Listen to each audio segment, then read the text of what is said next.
दोस्तों, लोकतंत्र नृत्य में आपका स्वागत है। शुरुआत करते हैं आज उत्तर प्रदेश से, जहां पे मदरसों को लेकर एक नया विवाद शुरू हो गया है। अब देखिए, दो विवाद हैं, इनको अलग अलग करके समझिए। पहला, आपको याद होगा, मैंने आपको 2-3 दिन पहले बताया था कि जब योगी आदित्यनाथ मदरसों पे, अवैध मदरसों पे बुलडोजर चला रहे थे, खास तौर से नेपाल बॉर्डर पे सबको एकदम नेस्तनाबूद कर रहे थे, उस समय सबसे पहले मौलाना महमूद मदनी सामने आए थे। उन्होंने कहा, साहब हम बर्दाश्त नहीं करेंगे और जिंदगी और मौत की लड़ाई लड़ लेंगे और ऐसा कर देंगे वैसा कर देंगे। लंबी लंबी धमकी उन्होंने योगी आदित्यनाथ को दी, लेकिन आप जानते हैं कि वो योगी ने उनको सुन के अनसुना कर दिया, जवाब भी नहीं दिया और उनके बुलडोजर चलते रहे। और आपने देखा कि 300 मस्जिदें और मदरसे एक हफ्ते में सब फ्लैटन हो गए, सब ध्वस्त हो गए। अब योगी ने एक नया काम किया है। उन्होंने कहा कि भाई मदरसों में, अच्छा देखिए, मदरसे भी दो तरह के मदरसे होते हैं, बल्कि 3 तरह के मदरसे आप समझिए। एक तो होते हैं सरकारी मदरसे मान्यता प्राप्त, दूसरे होते हैं गैर मतलब मान्यता प्राप्त होती है पर वो सरकारी मदद नहीं लेते, और तीसरे फाइनली होते हैं जिनकी मदद भी नहीं होती और जिनकी मान्यता भी नहीं होती। तो जिनकी मदद भी नहीं होती और जिनकी मान्यता भी नहीं होती वो तो सब ध्वस्त हो गए। अब जो मान्यता है लेकिन मदद नहीं ले रहे हैं, ऐसे बहुत ही रेयर मदरसे। तो उन्होंने कहा ज्यादातर सब सरकारी इमदाद पे चलते हैं, सरकारी मदद पे चलते हैं। आपको सोच के हैरत होगी कि ये जो उटपटांग लोग मदरसों में पढ़ रहे हैं और जिनकी वजह से इतना सड़क पे लोग लड़ने के लिए उतर आते हैं, इनके टीचरों की तनख्वाह, इनकी बिल्डिंगों की मेंटेनेंस, इनको ग्रांट, इनका सब कुछ सरकार दे रही है, जमाने से दे रही है। तो योगी ने कहा, जब सब हम ही दे रहे हैं तो भाई सिलेबस भी हम तय करेंगे ना। आज भी सारे मदरसों में, एक नहीं सारे मदरसों में पढ़ाया जा रहा है कि पृथ्वी अपनी जगह स्थिर है और सूर्य उसके इर्द गिर्द चक्कर लगाता है। इस तरह की बातें पढ़ाई जा रही। आज भी सारे मदरसों में जिहादी बातें पढ़ाई जा रही। हमारे प्रयागराज में जो मदरसा योगी ने सील किया, उसके अंदर तो कैसी कैसी किताबें निकली, हिंदुओं के खिलाफ, आरएसएस के खिलाफ, पता नहीं एकदम गजवाए हिंद की किताबें निकली। तो योगी ने कहा कि भाई अब सिलेबस भी हम तय करेंगे। और क्या तय करेंगे? देखिए कितनी अच्छी बात कही उन्होंने। कहा भाई दीन की तालीम आप दे रहे हैं, इस्लाम आप पढ़ा रहे हैं, हिंदी, अंग्रेजी, गणित, विज्ञान ये हम पढ़ा देंगे, क्या दिक्कत है आपको? अब साहब तो ये जो छोटे मदनी थे, अब वो बड़े मदनी, अरशद मदनी, अभी दोनों को लग रहा है ना कि हम कितने बड़े मुसलमान नेता कौन हो जाएं। तो अब साहब वो अरशद मदनी भड़क गए। उन्होंने कहा पैसे नहीं लेने, हम तो पैसे लेना नहीं चाहते आपसे, किसी पैसे सरकारी मदरसों को फंड नहीं चाहिए, सरकारी फंड नहीं चाहिए, हम कल भी इसके खिलाफ थे, आज भी। तो भाई आपको तो पैसे आते हैं विदेश से, लेकिन बाकी सारे मदरसों का ये हाल है। मैं तो यहाँ इलाहाबाद हाईकोर्ट में देखता हूँ, ऐसा एक दिन नहीं जाता, बहुत बड़ी जिम्मेवारी से कह रहा हूँ। मैं आपको यहाँ की वो जो मुकदमों की लिस्ट है मैं दिखाऊंगा। ऐसा एक नहीं दिन जाता जब 1 दर्जन मुकदमे ना लगे हों। और कौन से मुकदमे होते हैं?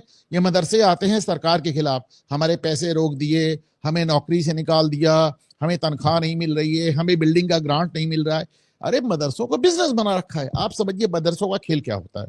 मदरसों का खेल ये होता है कि जैसे मैंने एक मदरसा बनाया, मैंने क्या किया, एक मदरसा बनाया और उसमें अपने चाचा के लड़के को, मामा के लड़के को, फूफी के लड़के को, खाला के लड़के को, सबको रख दिया और उसके बाद उसको सरकार से मान्यता दिला दी।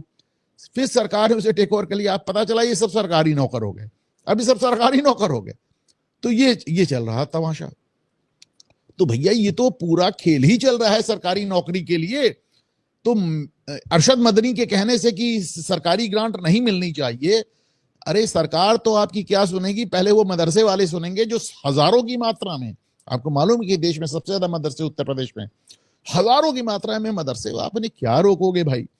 तो इन्होंने लंबी चौड़ी अपनी मारनी शुरू कर दी कि साहब ऐसा नहीं वैसा नहीं, हम मदरसों में साइंस नहीं पढ़ने देंगे, हम मदरसों में गणित नहीं पढ़ने देंगे, हम मदरसों में हिंदी और अंग्रेजी की तालीम नहीं होने देंगे। मदरसों में तो आपको वो अरबी भाषा में कुरान पढ़ाई जाती है जिसको बच्चे समझते भी नहीं। आपने देखा होगा ऐसे हिल हिल के वो उसको रट लेते हैं, तो वो रट्टाफिकेशन चलता रहता है। बाकी आप ये सब बताते हैं कि पृथ्वी बीच में है, सूरज चक्कर काट रहा है, दीन ये कहता है यहूदी गंदे होते हैं, हिंदू गंदे होते हैं, क्रिश्चियन गंदे होते हैं, काफिर होते हैं, यही सब, और तो कोई खास बात होती नहीं इसमें। तो इसके अलावा आपको कुछ पढ़ाना नहीं। मदनी साहब को दिक्कत क्या है? मतलब लाखों लाख बल्कि मैं तो कहूँ करोड़ों के आसपास मुसलमानों का भला हो रहा है। तो उनको दिक्कत क्या है भाई? उनको दिक्कत ये है कि साहब ये मुस्लिम बच्चे अगर गणित पढ़ जाएंगे, अगर ऐसा नहीं है कि गणित पढ़ने के बाद कोई जिहादी नहीं होता है। उसामा बिन लादेन एमटेक था। आपने देखा है कितने ढेर सारे साइंटिस्ट और इंजीनियर्स सब जिहादी बन के निकल रहे हैं, लेकिन कम होते हैं ना। वो होते हैं बड़े रिफाइंड जिहादी होते हैं, वो शर्जील इमाम की तरह और फलाने की तरह ढिकाने की तरह। वो आपको आपको बच्चे चाहिए जो सड़क पे खड़े होके या अली का नारा लगाएं, अल्लाह अकबर का नारा लगाएं और आपके कहने पे मरने मिटने को तैयार हो जाएं। वो फौज कहां से आएगी? वो फौज कहां से आएगी कि आपने एक बार कह दिया इस्लाम खतरे में है और सड़क पे 10 लाख आदमी उतर गया? तो वो फौज खत्म हो जाएगी अगर मदरसों में हिंदी, अंग्रेजी, गणित, विज्ञान, हिस्ट्री, ज्योग्राफी पढ़ाया जाएगा। तो ये फौज आपकी खत्म हो जाएगी। क्योंकि जाहिर सी बात है, जब ये बच्चे इतना पढ़ेंगे तो और कुछ चाहे ना चाहे चाहेंगे भाई हम कुछ नौकरी कर लें, कुछ काम कर लें, कुछ कर लें। आप वो चाहे उनका जितना भी उनका जो दिमाग कितना भी जुनूनी क्यों ना हो, लेकिन वो कुछ करना चाहेंगे ना।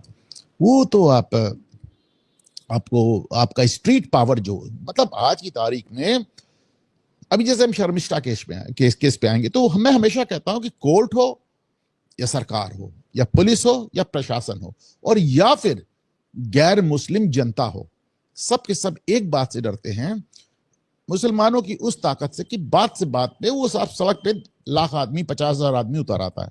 उससे देखिए, इसको छुपाने की शर्माने की बात नहीं, पूरी दुनिया डरती, पूरी दुनिया डरती। इसमें कहीं कोई तो वो जो स्ट्रीट पावर जिसको कहा जाता है, सड़क पे उतरने वाली भीड़, वो खत्म हो जाएगी। इसलिए ये महमूद बंदनी हो या अरशद मदनी हो, ये इस कदर बौखलाए हुए हैं।